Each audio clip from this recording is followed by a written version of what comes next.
July 12, 2017. Milan, Italy.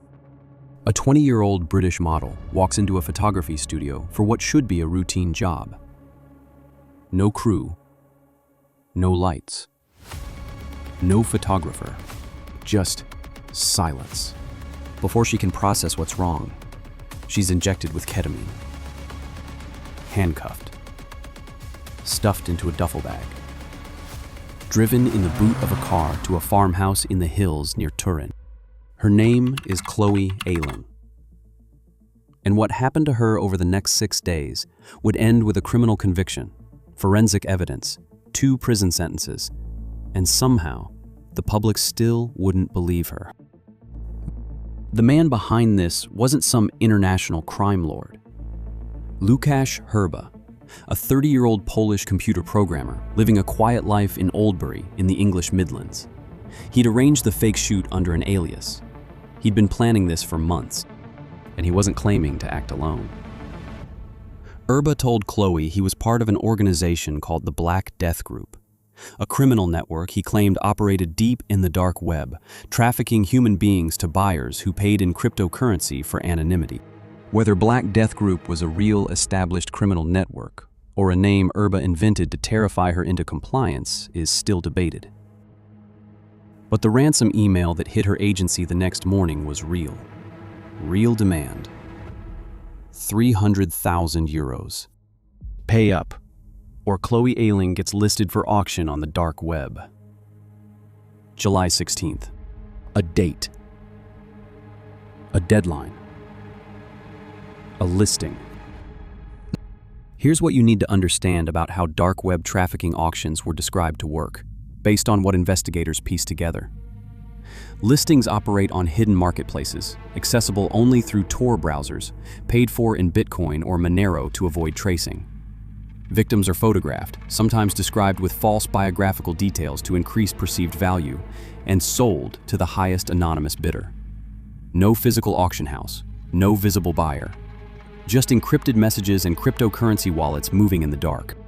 Whether Herba had genuine contacts inside such a network, or whether he was bluffing using dark web terminology he'd researched to make his threat sound credible, investigators were never able to conclusively verify a real buyer or a real listing ever existed. What's not in question is that Chloe believed it was real, and that belief kept her compliant for 6 days. Green, her agency contact, reached the UK consulate in Milan. Italian police visited the fake studio address. They found some of Chloe's belongings, but no clear digital trail, no evidence they could act on immediately. The investigation stalled. Then, on July 17th, something happened that would shape the public narrative around this case for the next 8 years. Chloe and Herba walked into the British consulate in Milan. Together. Voluntarily. No ransom paid. No rescue operation. Herba had simply decided to let her go. His explanation, given later in court, is one of the most deranged justifications you will hear in any case like this. He claimed he'd fallen in love with her during the kidnapping. He claimed the entire abduction was staged to boost her modeling career by generating a media scandal. He said he was inspired by a movie. That was his legal defense. And disturbingly, a significant portion of the public believed that explanation made Chloe the suspect, not him. Within days, CCTV footage surfaced. It showed Chloe and Herba walking together through a village during the days she was supposedly held captive. Side by side, calm. At one point, she was filmed entering a shoe shop. A shoe shop. And for millions of people watching that footage, that single image became the entire case against her. Not the ketamine. Not the handcuffs. Not the duffel bag. The shoes. Tabloids ran with it instantly. The framing was nearly uniform. If she was really kidnapped, why was she shopping? Why wasn't she screaming? Why did she look so composed next to the man who'd drugged and bagged her? television hosts lined up to grill her. Piers Morgan, among the most aggressive, told her on air that if she was doing paid interviews, the public was perfectly entitled to ask difficult questions. She sat across from him and said quietly, "It will all come out in the end." She was right, but not before the damage was done. Here's what the public narrative almost entirely ignored. Chloe was alone, in a foreign country, in the custody of a man who had already proven he was willing to drug and physically restrain her. She had no way of confirming whether Black Death Group was real, whether other members were watching, whether one wrong move would get her killed. So she adapted. She kept him calm. She made herself seem like no threat. She went with him to the village. She let him buy her shoes. Because her read of the situation, correct as it turned out, was that the only way out of that farmhouse was through him, not past him. She said it herself, later. "It was my calmness that saved me. I had to get him on side to be able to get out." That is not the behavior of someone staging a stunt. That is the behavior of someone doing the math in real time and choosing the option that keeps them alive. But the shoe shop clip had already done its damage. By the time Erba's trial opened in Milan, public opinion in the UK had split badly. A significant portion of people had already decided Chloe was complicit. That the whole thing was a PR scheme cooked up between the two of them to generate headlines and launch her career. Erba's own defense had basically handed them that narrative on a plate, and they ran with it. The court was not impressed by his love story. On June 11th, 2018, Łukasz Herba was convicted of kidnapping and extortion, sentenced to 16 years and 9 months. His brother, Michał, whose hair was found in the boot of the car used in the abduction, was extradited from the UK and convicted separately in 2019. 16 years and 8 months. 2 convictions. Forensic evidence.